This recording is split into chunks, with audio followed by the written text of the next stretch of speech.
chametz.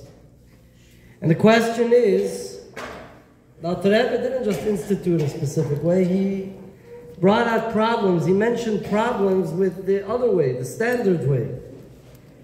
Is it something that a Lubavitcher should be careful with after Pesach? Alter Rebbe says that there's a problem with selling chametz the other way. If you go to a store of a Litvish Yid, a Fruma Yid, but he sold his chametz not with the Arif Kabbalah. We'll explain soon.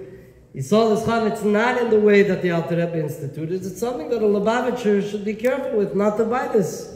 Just like you don't buy from a store that's owned by a Yid who didn't sell his chametz.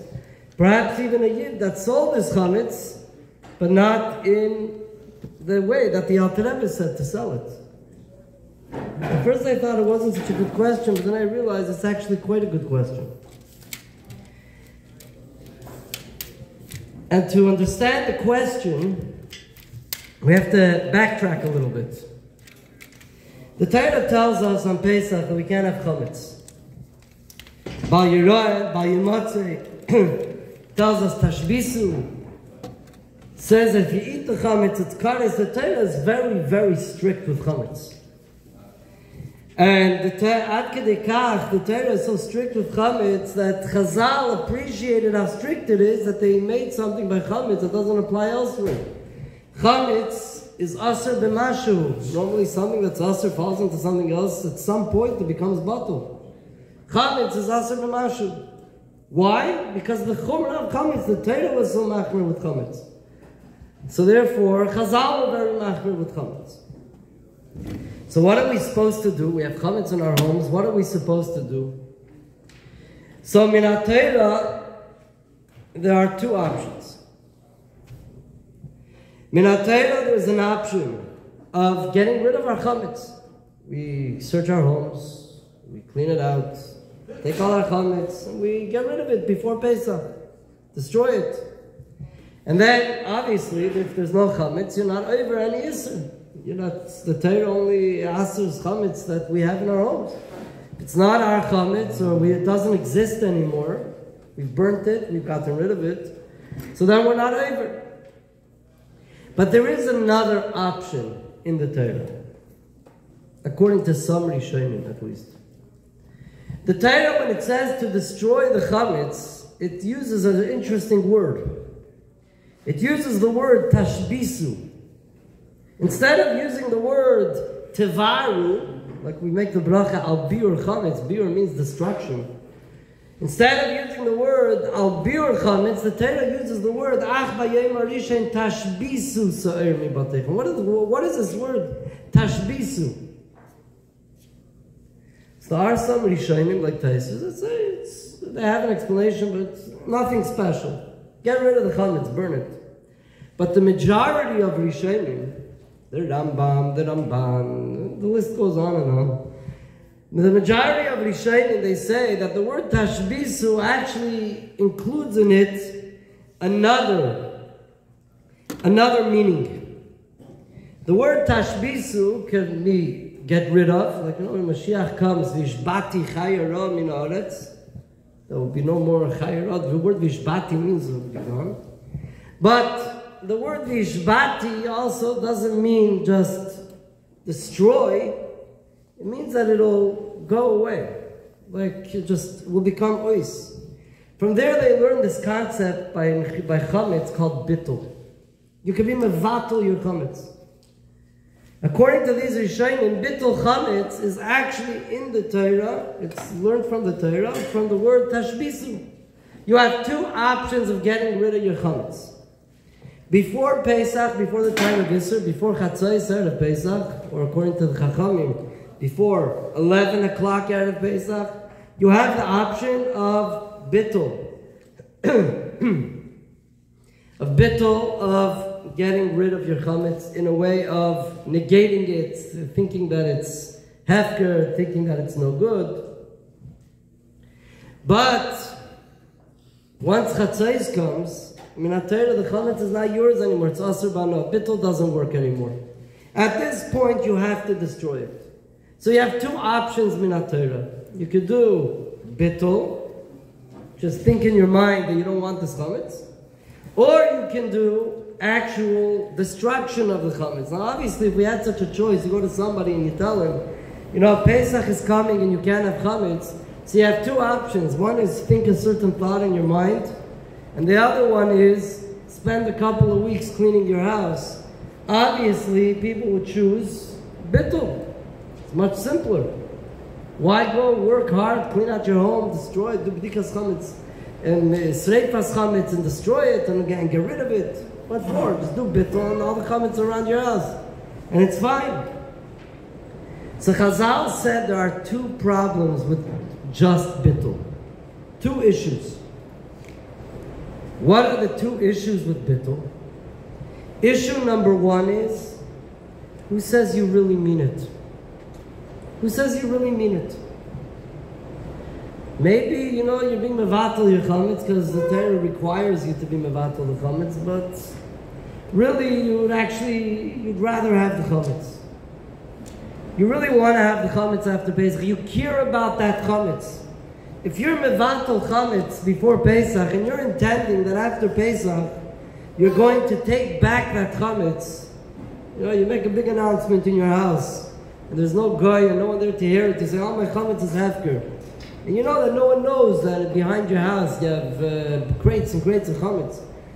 And you're thinking that no one's going to take it. And after Pesach, you're going to be kained again. So then your bittul is worthless. You really want it. So that's one reason why bittul itself is not good enough. Because bittul, you have to mean it sincerely. Number two, why bittul itself is not good enough. Imagine you had Pesach, you had chametz all over your house. You had all the snacks and all the nash and all the regular chametz food around the house. It's inevitable that you'll come to eat it. Maybe not you, maybe your kids, if not your family, the next family. It's inevitable that statistically quite a few people will end up eating chametz over Pesach. So in order that you shouldn't come to eat the chametz, number one, maybe you never meant the bittul sincerely. And even if you did mean the bittul sincerely, there's chametz all around the house. You might by mistake come to eat it. So for those two reasons, Chazal said, you know what? Bittul is not good enough. You also have to get rid of your chametz. So Chazal created a new metzius. Min ha-Torah is bal yirah, bal yamatzeh. You have to get rid of your chametz.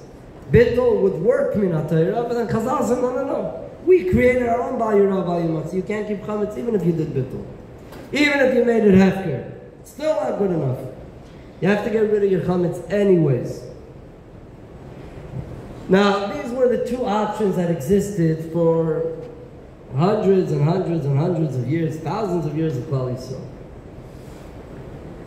In the 1600s, came a new metzius, mechiras chametz. Mechiras chametz, the way we do it today, which is that we sell chametz intending to buy it back after Pesach, is not mentioned in Gemara. It's mentioned in Tosefta once, a guy was traveling on a boat and he needed the chametz for after Pesach. He sold it to the guy and made up with the guy. He taka sold it, the guy paid him for it. And he made up with the guy that after Pesach they're going to buy it back. They're going to exchange it back. But that's the only time there's a mechiras chametz of the type of mechiras chametz that we do today. In Gemara in Pesachim, where it says that as the time of the Isser is coming closer and closer, you sell the chametz. It means literally, take your chametz, find the guy, you ask him, you want a bag of flour? Here, take. Nadir. You want a challah? Take. You actually sold the chametz with no intention of getting it back. The guy paid for it, and it was a real sale. And throughout the history, that's the way it worked. There was no reason to do a mechiras chametz like we do nowadays. There were no preservatives that would keep all these foods in our closets. There was no, people didn't have distilleries and all this mashke in their homes. There was no issue with all this. However, as time passed, in the 1600s, you read all the stories, people would travel, they'd end up by an arenda, or a kretschme, a yid, this. Yidden started dealing with mashke. And more Yidden had chametz, lots of chametz. And it wasn't anymore the amount that you could just sell. You could just sell to a guy. And not only that, even if you wanted to sell to a guy, there was probably no guy in town that was able to afford to pay for all that mashke. Mashke is expensive. In the Darfulach, the Yid had a lot of mashke, and the guy would come in and buy a cup, 2 or 3 a day, but no guy had enough money to pay the whole thing. So they had to figure out a system of how. Now you obviously didn't want to make this hefker. Yidden would be going bankrupt. There had to be some other eitzah. And over time, we've all become like that. Just like the Yidden, once upon a time, they all had their mashke. The few people that had mashke, nowadays, almost every Yid has lots of chametz at home that he's not throwing out before Pesach. Some are makbid that they throw out all their chametz, but very few. So this started in the 1600s. And originally it was done, a person had to sell his chametz. He went to the Rav had heard that there was such a concept of selling. He sold it to his neighbor, he sold it to his worker, he sold it to the guy. But many shilas came up. Because, number one, it wasn't a real sale. The guy never took the chametz. The chametz stayed exactly where it was. A normal sale, you transfer. The thing actually gets transferred. Over here, it just stayed where it was. Number two, the guy didn't have the money to pay for it. So you're giving a deposit. Already a lot of shilas of how this kinyan will work with a guy. He's not paying the full amount of money. The other eight is, you make the sale for less. So you tell the guy, you have $20,000 worth of chametz. You sell it to the guy for what he can actually afford, that he can actually give you in cash, $200. But if you did that, you'd be a fool. The guy would give you the $200 and take your chametz. You'd get $20,000 worth of stuff, $20,000 worth of mashke. That didn't work either. So there were a lot of different eitzes, and you find from the 1600s and on, different rabbanim, sfarim, each one is coming up with problems that there was in the mechiras chametz. So finally, came up with an eitzah like this. The rabbanim came up with an eitzah as follows. It's the Pri Megadim, the Neder Yehuda. They came up with an eitzah as follows.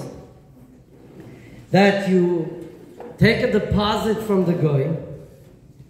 Now again, what's the problem with just making the sale a small amount of money? Because then the guy will take the chametz. He'll pay a small amount of money. He'll get the entire chametz. You obviously don't want to do that. So they took a deposit from the guy, and they made the rest. They made the rest of the money that was owed. They didn't call it a deposit anymore. They structured the language in the shtar a little differently. They wrote that the rest is a loan. The rest is a loan. So instead of it being that the sale of his chametz, let's say a guy has $20,000 worth of mashke that he was selling to his neighbor, the guy, and the guy only has $200 in cash, instead of saying here's a deposit of $200 and he still has to pay the rest, now the sale was for $200 and the other $19,800 is a separate loan. Tied to the sale, but a separate loan. So there's a halachic way of writing this and structuring it. So like this, the sale was paid for, but the guy can't run away with the chametz because if he doesn't pay the loan, the sale was tied to the loan. And like this, if he defaults on the loan, the sale will become ois. But you don't deal with the loan until after Pesach. So during Pesach, it's a completely valid sale. The lashon of the Rishonim, v'hamaiser zakafti olav milva. The rest I put as a loan.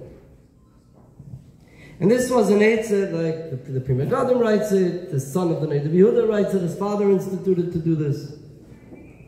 The problem with this is, and here's where the Alter Rebbe's Shtar Mechiras Chametz comes in. The Alter Rebbe writes in the Shtar Mechiras Chametz that this won't work either. Why won't it work?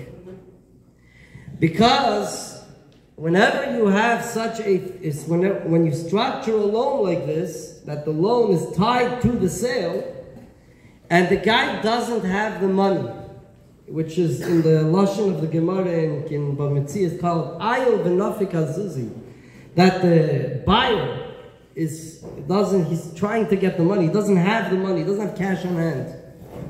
In that case, the Meicher never sincerely relied on the sale. The Meicher never sincerely relied on the sale. He couldn't. Imagine you sold to somebody that you know doesn't really have the money, and you know he has no way of coming up with it. You would never make such a sale. For a Mechiras Chametz, for a joke of a sale, we can do this, but not for a real sale. A Mechiras Chametz obviously can't be a joke of a sale. It has to be a real sale. The Hamais, so this trick of Hamais is a kaftiel of milva, that the rest is a loan. If the guy doesn't have the money, it's not going to work. And the Alter Rebbe, the Alter Rebbe throws in a line. You may have thought, the Alter Rebbe says, you may have thought that b'diavad you're doing bittul chametz anyways. You're doing bittul chametz anyways. You mevatel your chametz, you make it a hefker. So if the sale is not a perfect sale, it doesn't work out perfectly, okay, so I'll fall back on the bittul. So Alter Rebbe says in Nusach Shtar Mechiras Chametz, Alter Rebbe says you can't fall back on the bittul. Why? Because bittul, like I mentioned earlier, means that you don't want the chametz. You don't want it. You want to get rid of it. On the other hand, making a mechira means that you want it. You want it to exist. You want to be able to buy it back after Pesach. So the bittul and the mechira are contradictory. They don't work together. So Alter Rebbe says if the sale is not structured halachically properly, and you're going to do this thing of a mesa as a kaftil of milva, you're going to run into a problem because it doesn't work. Because the meicher, the seller, never meant it for real. He never really had in mind to sell it because he knew that there's no money coming. So, what? Meicher, seller. Now, what was the, and Alter Rebbe is Malam Yitzchus on the earlier Paiskim that said that it does work. Alter Rebbe is Malam Yitzchus on them. Alter Rebbe says a concept that you find a few times in Alter Rebbe, in Shulchan once in Chesnida, in Shtar Mechiras Chametz, a few other times thrown around here and there, that there were earlier Sfarim of the Rishonim that were not printed in the times of the early Paiskim. We know that in the 1700s, in the times of the Chidah, there was a big resurgence of publishing Rishonim. The Chidah especially was very instrumental in this. He traveled around a lot and he found a lot of Kisvei Yad.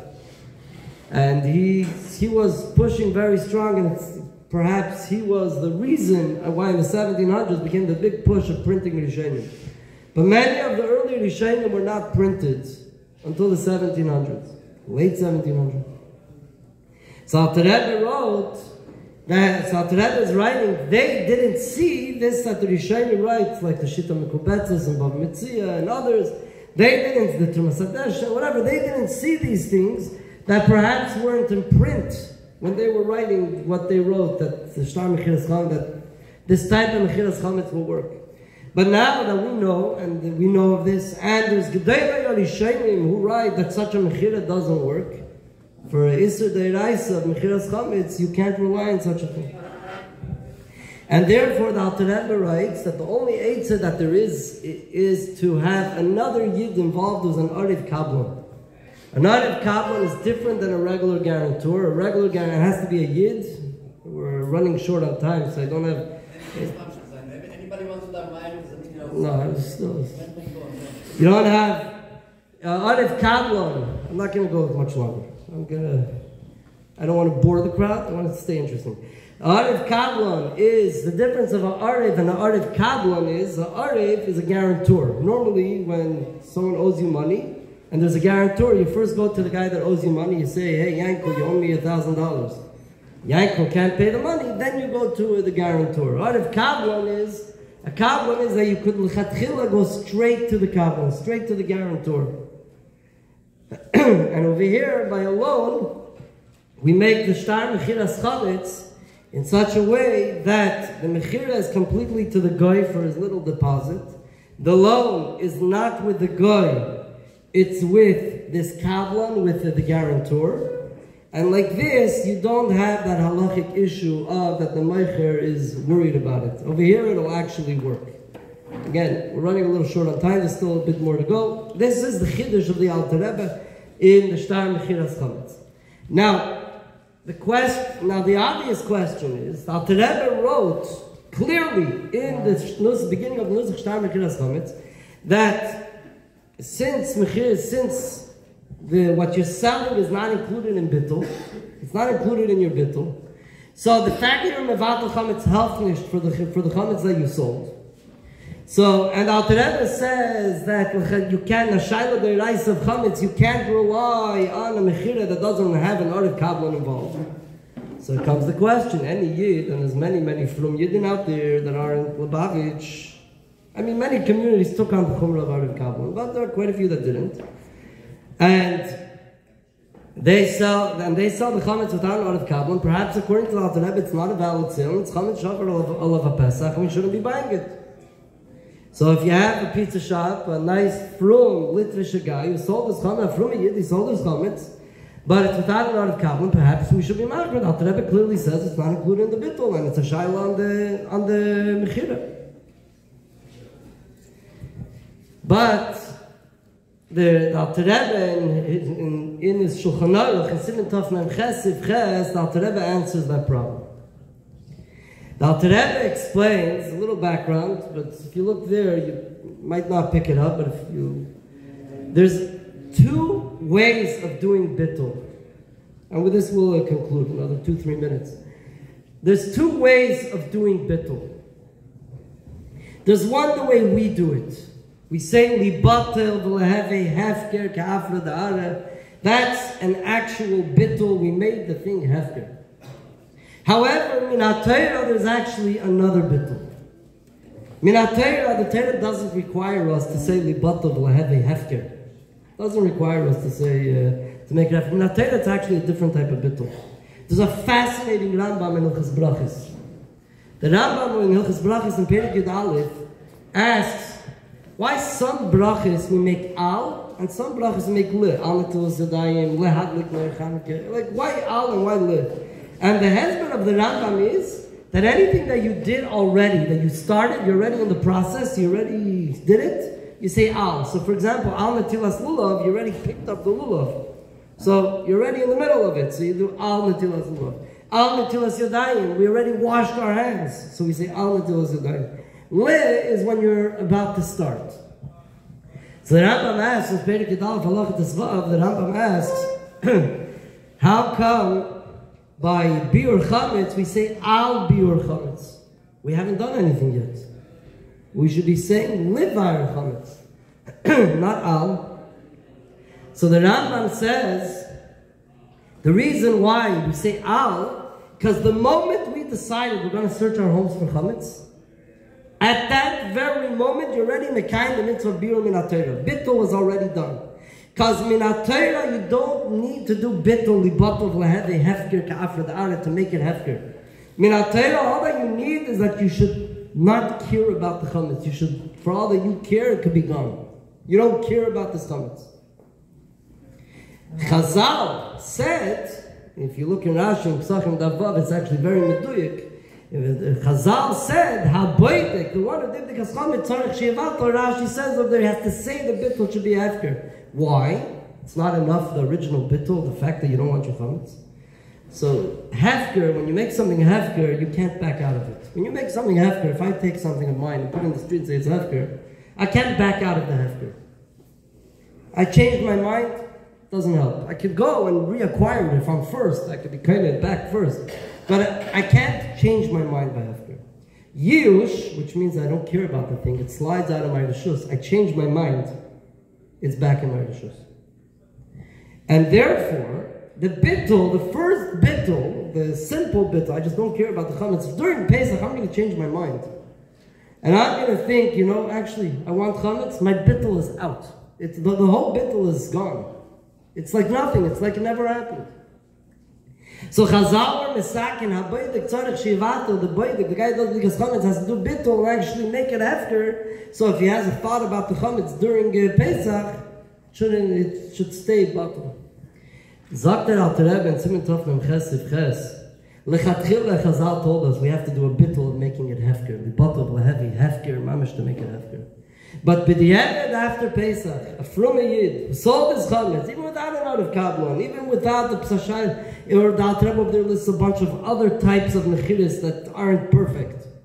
That lechatchila before Pesach, it's not a good mechira. It only works according to some rishonim, but Allah is not like it or whatever. It's other types of mechiras. The Alter Rebbe says b'diavad after Pesach, the guy is a from a yid. Since he's a sincere yid, he didn't want to have chametz over Pesach, obviously. B'diavad after Pesach, you could rely on the bittul min ha-Torah, on the original bittul, to say that this chametz is okay. L'chatchila you can't. L'chatchila bittul is not enough. But this guy went out of his way. He did a mechira. He did what he thought he should be doing. So when someone does a mechira like that, even if it doesn't work according to all of the paiskim, b'diavad you could rely on the other bittul. On the original bittul, on the bittul min ha-Torah, which is just that you don't want the chametz, and which yid wants chametz on Pesach. So b'diavad, all that, after Pesach, all that chametz is okay. A good moment.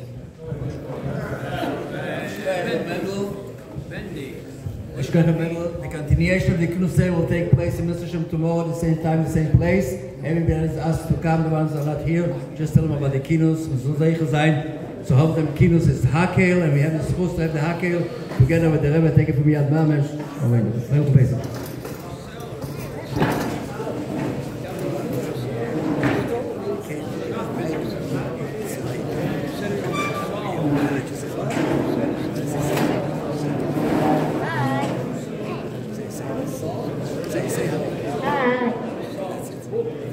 Hi.